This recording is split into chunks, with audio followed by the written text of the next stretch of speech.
Welcome to Grad-post. I'm your host, Brian S. Mitchell, and we're here to talk about life before, during, and after graduate school and whether an advanced degree is right for you. I'll draw upon my experience as graduate dean and research mentor, as well as my network of students, colleagues, and experts to bring you the most complete information on graduate education that I can. I recently sat in on a webinar hosted by the Chronicle of Higher Education on higher education policy. The most recent installment of this series on January 21st, 2026, dealt in part with the 2025 Accountability in Higher Education and Access Through Demand-Driven Workforce Pell Committee Negotiated Rulemaking, or AHEAD for marginally less long, committee recommendations on student loan accountability. I listened in stunned disbelief as Preston Cooper of the American Enterprise Institute tried to explain to listeners how the proposed program compliance guidelines would impact higher education programs starting in 2027. In brief, this committee, of which Mr. Cooper is a member, is charged with developing rules for implementing changes to student loan policies outlined in Public Law 119-21 that became law on July 4, 2025. These student loan policy changes include revised student loan limits, which degree programs qualify a student for these loan limits, expanded Pell Grants to include workforce training programs, revised loan repayment regulations, and new accountability measures for programs and institutions to receive federal aid. There's a lot in the bill regarding graduate programs that is not subject to negotiated rulemaking, such as the elimination of Grad-plus loans, a cap on unsubsidized loans at $20,500 per year and $100,000 lifetime, and caps on loans to students seeking professional degrees at $50,000 per year and $200,000 lifetime.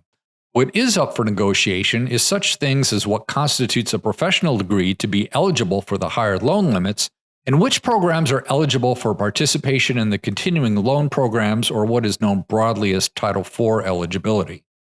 I won't go into the pain these reduced graduate student loan limits are going to bring to students and programs since it is a fait accompli.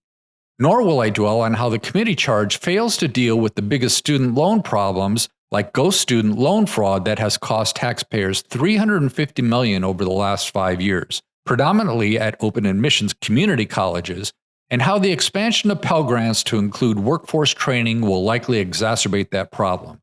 Nor will I discuss the validity of this committee and its deliberations, even though there have been reports from inside higher ed of strong-arming for a unanimous agreement from the Department of Education Undersecretary.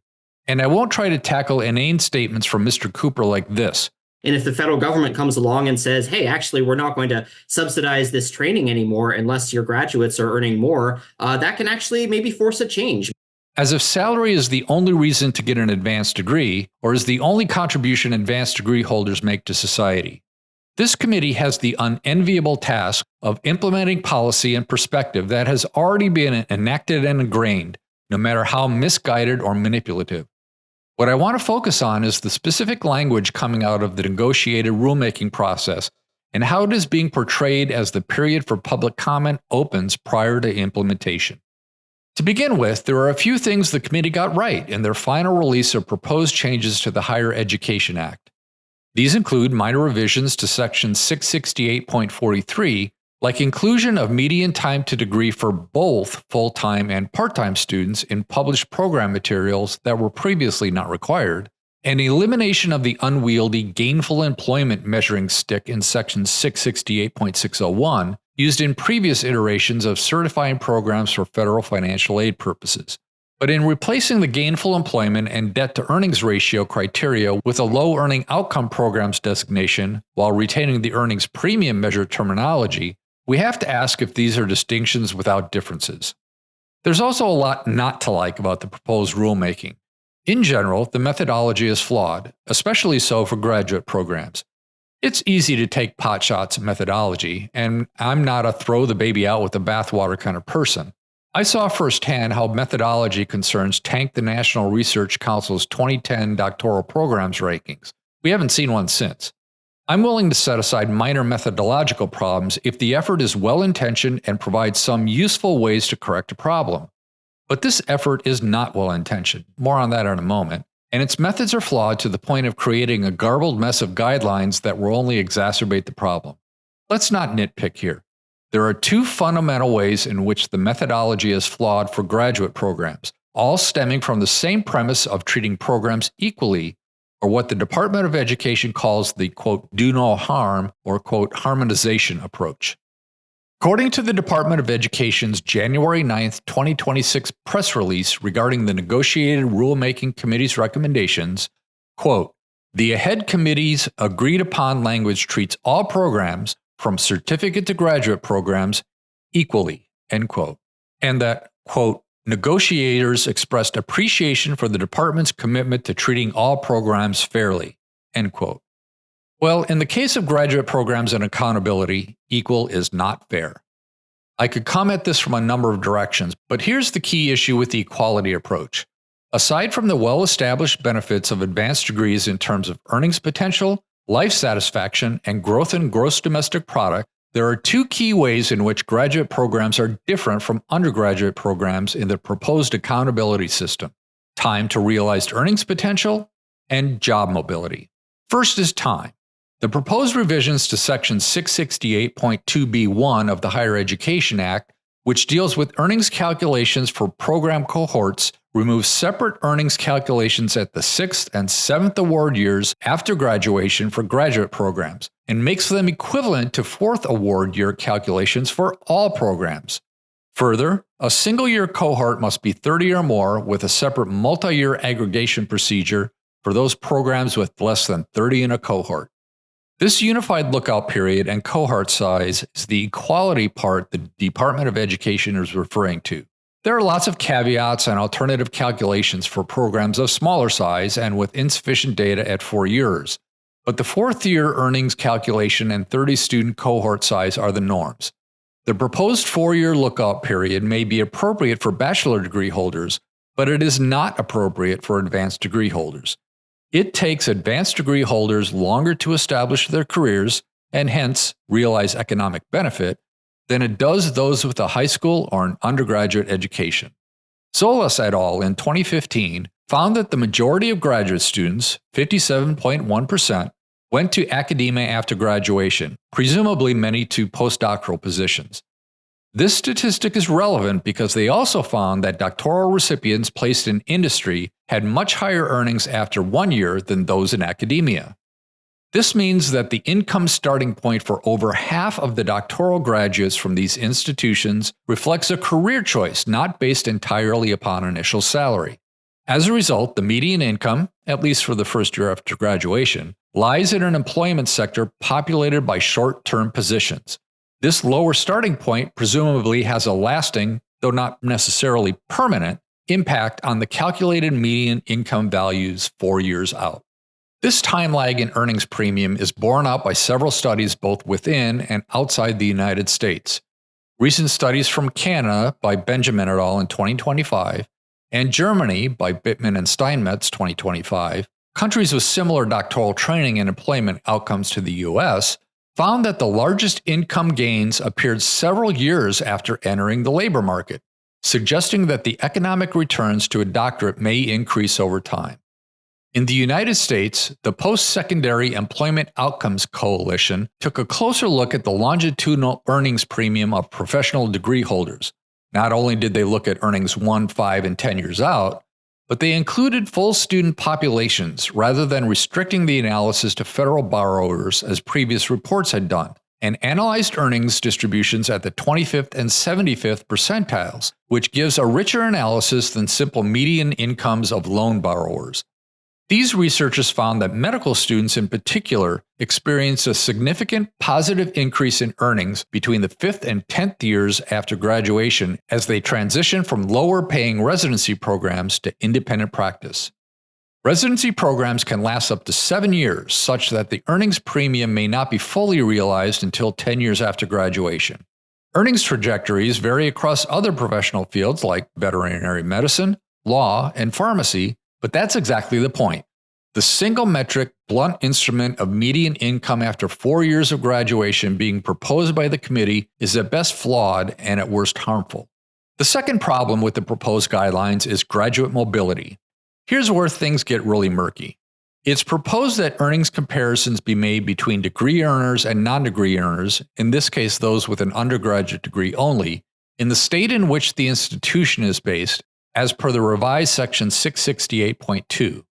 Although there are provisions for adjusting the earnings threshold for graduate program graduates to a national pool if less than half of the students are from the state in which the institution is located, there's no taking into account that students move to other states to find employment after graduation, regardless of their place of origin. So, if you earn an advanced degree in California, where the median comparison group salary for someone with a bachelor's degree is X, and take a job in Mississippi, where your fourth-year salary is 0.8X, then the earnings premium is calculated based on either California or national averages, both of which are likely higher than your earnings in Mississippi. The state adjustment only applies to the state in which the institution resides, not the student and not their undergraduate institution. Okay, we're comparing programs here, so cost adjustment by state makes sense, but you're using data on earnings from across the country and around the globe to make that state-level comparison, so something's wrong. Again, according to Zolas et al., only 1 in 5 doctoral recipients stayed in the state in which the university was located. 1 in 5. 20%. The earnings premium calculation for graduate degree programs is fraught with potential inaccuracies, and programs whose students primarily go outside the state to seek employment will be disadvantaged. Finally, the language the Department of Education uses regarding this process is biased against higher education in general and graduate programs in particular. Here's an example, again from their January 9, 2026 press release. Quote, "An increasing number of students pursuing post-secondary education are financially worse off than if they had never gone to college. Poor earnings, coupled with high costs, make college a bad investment for too many students, ultimately leaving taxpayers to shoulder the burden when some borrowers default." End quote. Compare that sentiment with the following parallel opening statement from a January 2025 report, also from the Department of Education, on graduate student borrowing. Quote, "Graduate students borrowed nearly $39 billion in federal loans in 2023, nearly the level of borrowing for undergraduate education at $44 billion, despite graduate students making up only about 21% of all borrowers. Graduate degree attainment is a pathway to lucrative careers for many, and much of the rise of graduate debt reflects greater levels of attainment, particularly for women and students who identify as a racial and ethnic minority. Moreover, the average earnings premium for graduate degrees has remained stable and substantial over the past 2 decades." End quote. You could argue that both statements are factually true. But just like you can have equality without equity, you can have truth without honesty. It's disingenuous to propose accountability measures for an American institution you view with such disdain. Moreover, it calls into question the validity of the proposed changes if there is an underlying sentiment that the entire system isn't worth it, neither for the individual nor for the taxpayers investing in the economic growth of their country. Essentially, the Department of Education is saying it's better to not go to college at all, but if you really must, stop at an associate's or bachelor's degree, since it's more important to harmonize the loan process. This overarching sentiment was echoed by Mr. Cooper on the Chronicle webinar. You know, at the end of the day, this is a program that's meant to benefit students, not schools. And if it's not benefiting students, we need to reconsider whether the money should continue to flow. He continued by disparaging professions like nursing and social work that have provided careers for generations of lower and middle class families, and challenged students to either enter medical degree programs where taxpayer monies are better spent, to have employers simply pay them more, or to simply get a job out of high school because it pays better. He and the rest of the committee have defined, quote, professional, not in terms of the character of the career, but by the content of the tax liability. Nursing and social work are currently not included in the professional degree program designation and are thus not subject to the higher loan limits afforded to professional programs. The Department of Education has tried to downplay the exclusion of graduate nursing programs from their higher loan limits, but in doing so has reinforced their disdain for advanced degrees with statements like the following. Quote, "It is important to remember that the loan limits are limited to graduate programs and have no impact on undergraduate nursing programs." End quote. Again, true, but disingenuous. Look, I've lamented the term professional as a designator of degree type on this podcast before, and I continue to promote alternative terms like practice-based and research-based as better defining whether a degree is a precursor to certification or whether the degree itself is sufficient for the field. But this new take on professional, as defined by future tax revenue, takes the absurdity to a new level. What should the committee have done instead with respect to graduate programs? How about simply identifying the programs whose graduates have the highest default rates and holding the institutions financially responsible for covering the defaulted loans? There would have to be limits and guidelines, of course, but the present system provides for both Type 1 and Type 2 errors. The suspension of programs whose graduates find rewarding careers, and the continuation of programs whose graduates don't. Neither result solves the student loan crisis. Insofar as public statements are concerned, how about starting with this? If you want to grow GDP, improve global competitiveness, and increase tax revenues while lowering tax rates, it's really this simple. According to the Bureau of Labor Statistics, advanced degree holders have increasingly higher median weekly earnings and decreasingly lower unemployment than bachelor's degree holders, who have better jobs than associate degree holders, who have better jobs than those with a high school diploma. I'm not saying everyone should go to college, and I'm certainly not saying everyone should get a graduate degree. But if you must go, it makes economic sense for our government to support you in your pursuit of happiness. We can and should have conversations around the edges regarding underemployment, glass ceilings, and how other intrinsic and extrinsic factors play into financial success, career satisfaction, and personal longevity. But we shouldn't lose the forest for the trees. Every advanced degree, taken in the aggregate, leads to prosperity for individuals and contributes to the growth of the economy. The American taxpayer should support it, and the proposed loan rules and public statements should reflect this approach. These rules haven't gone into effect yet, and my guess is that by the time the first set of programs are notified of noncompliance in 2028, there will be new federal leadership and Congress will have wrested back some control over the student loan debacle. We are still technically in the open for public comment phase of the rulemaking process. Consider this my public comment. Thank you for joining me today. All of the links provided in my podcast are available on my website at Grad-post.com. That's GRAD-POST. There you'll find more information to help you plan your adventure for an advanced degree. A master's degree in nursing may be different from a high school diploma, but each one still counts.